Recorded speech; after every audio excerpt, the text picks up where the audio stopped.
The goldenrod flow was on.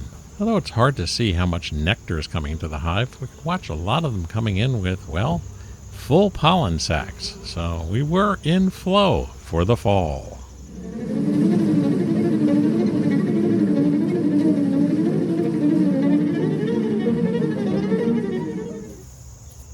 So this is the tale of two hives. The one on the left was our hopelessly queenless one. It's been queenless for over a month. About a month ago, we put a frame of eggs in there to see if they'd raise any queens. It looked like they had, but no brood.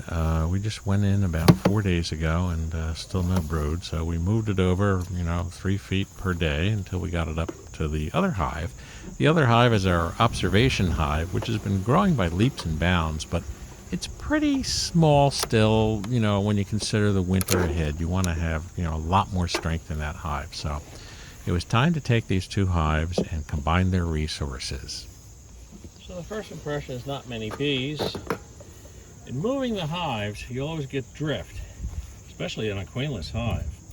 So I'm not really expecting to find too much in this hive at this point. Let's see. One last chance for there to be some type of brood in here. If there is, then I gotta hunt for a queen. But I don't think so. I can pretty be sure that this is all but a dead hive. They have been collecting nectar. What I was seeing was consistent with exactly what I expected to see. Frame after frame, it was just blank. I mean, not even really too many bees on the frame. So it was drawn comb. We could move this drawn comb over to the other hive, which had undrawn foundation in it, and they'd be able to use those resources. But of course, bees are bees, and they sometimes surprise you.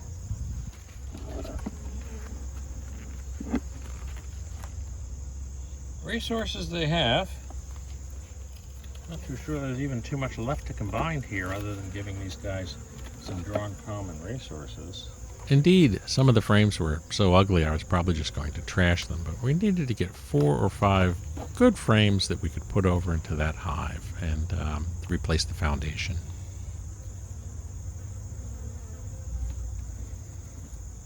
Quite literally just a handful of bees.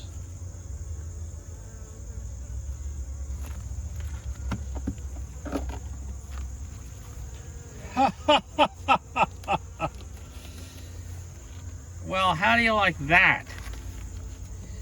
We're all but ready to give up on this hive, and suddenly we have brood. Oh my lord. Oh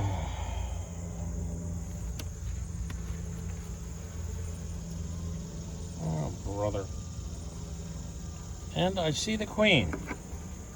I don't know whether she'll pick up on the camera, but there she is. She's a tiny queen, but she is a queen and she is laying eggs, lots of them. So these guys just got a major reprieve. I don't know how on earth this hive could be built up by winter, but it's not going to change positions. I'm going to keep it over here because I think ultimately sorry, one frame of brood will not give this hive anything to build up to by winter. Well, I was about to I was about to get rid of this hive. Now we got that. The best I would consider this right now is a nuke. And maybe that's the best way to do it. How do you like that? So they were quiet because they had a queen. I'm going to reduce this guy to 5 frames. So some people would say, pinch the queen and combine the colonies. There's actually 2 reasons I wouldn't want to do that. The first is we have 6 other colonies out there, and any of them could go queenless late in the fall. And we now have a mated, laying queen that we put into one of those colonies to rescue it. The second reason is those eggs we put in there were from the superstar hive. So we know that this queen probably is really good. She's not going to lay much because there's not too many resources or nurse bees to support her. But chances are there's a very good queen in there that we could either put into another hive if they went queenless. And we know we have some barely drawn frames on this hive. Or, I don't know, but I got a month to think about it. Here's the pollen patty I put in last week. They're chopping that down.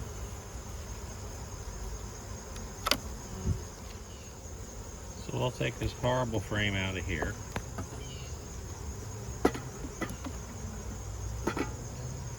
And we'll take these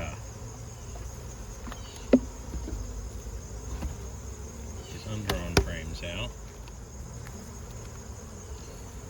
3. And this one they're actually starting to do something with. Move this guy to the other side. When you get into fall, bees are just not really that good at drawing frames out. So this hive had undrawn frames in it, and that might be a size inhibitor. And we're going to reduce the other one to a nuke, so we're going to take the drawn frames that are surplus in that other hive, and we're going to move them over to this guy. What we're doing here is we're going to give this queen more room to lay in by giving her more drawn comb.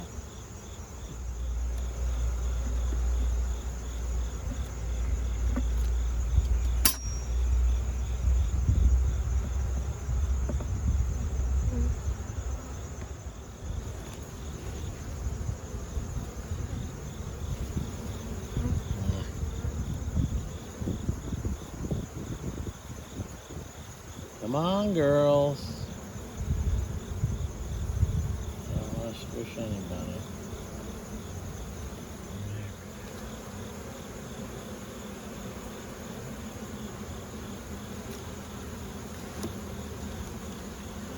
Close these girls up for now. September is just too late in the season for a nuke to grow. So this hive is going to end up combined. Just not sure with who yet. The filler box in here. All it does is it takes up the space where the other comb would be, the other frames would be. For now, we put an empty jar in there. Ultimately, we can put feed in there.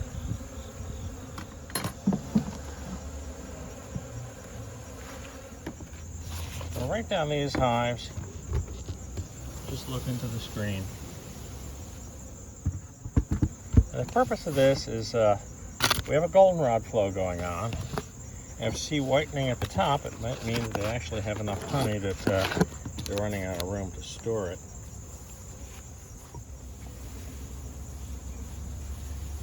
Alrighty. No whitening at the top. Good, good, good. Good. And good. This hive is the one that I put the super that had honey on it from the one we were going to remove. And there's enough coverage in there, but I don't see any whitening, so we're good on this hive too. So I'll go back in and I'll do a bottom board check real fast. That's going to be a nuke. It's going to get combined into one of the hives. I don't know which one yet. But there is a laying queen. At least they'll build some stock and maybe forage in some goldenrod honey. But that queen, it's now, you know, mid-September. So there's no way that that colony would build up enough to overwinter. So it's going to go into one of the other colonies, but I'm not ready to pinch the queen as long as she's laying eggs in there. We'll just let her go. The rest of these guys look like they're in good shape. They have the wintering boxes on them, although they don't have any insulation in them. I just got sick of dealing with some of the problems I was having with those inner covers falling apart as I pulled them off. So I put those screened on boxes for the winter on already. Later this year, probably in December, we'll insulate the hives and actually put insulation in there. But we still probably have a month of reasonable days. As we get into October, I'm going to go through and we're going to just hit all these hives with oxalic acid. try to knock down any mite level. In the brood that I've broken open, I haven't seen mites. They have mites in there. All hives pretty much do. So we'll go in and we'll do an OA treatment probably in about 2 or 3 weeks. And once that OA is over, I'm going to start feeding them sugar water. Right now there's goldenrod in bloom, which is great. That's got a few more weeks in it, probably until we hit a frost of some sort. Take it. But for now, things are looking good at Buzz Park.